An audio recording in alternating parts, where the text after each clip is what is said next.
Everyone laughed at the clay pot. Not because it was ugly, but because it was cracked. It couldn't hold water for long. It leaked. It dripped. It failed at the one job it was made for.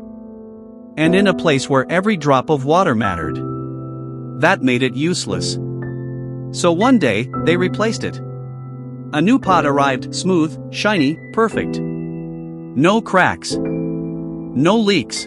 No problems. This is what we should have had all along, they said. And just like that, the old clay pot was thrown outside, left in the dirt. Forgotten. Days passed. The sun burned down on it. Dust covered it. No one came back for it. It sat there, doing nothing. Or at least, that's what it thought. Then the rain came. Water filled the pot, and slowly, quietly, it began to leak out through the cracks. Drop by drop. Into the dry, lifeless soil around it. Again and again, every time it rained, the same thing happened. Water in, water out. Days turned into weeks. And something began to change. Tiny green shoots pushed through the dirt. Then more. And more. Life was growing. Right where the useless clay pot had been left behind.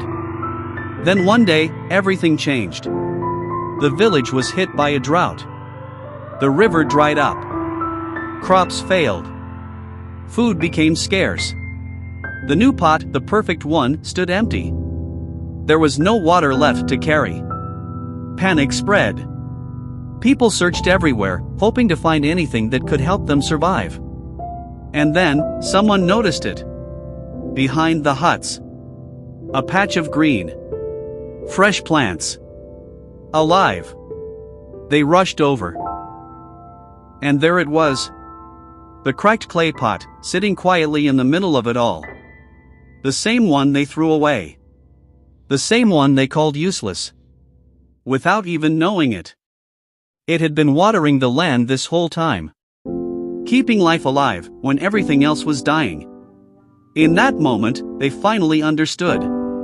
The cracks weren't the problem. They were the reason it mattered. Sometimes, the things people see as your weakness are actually your greatest strength. So don't hide your flaws. Because one day, they might be the reason something survives.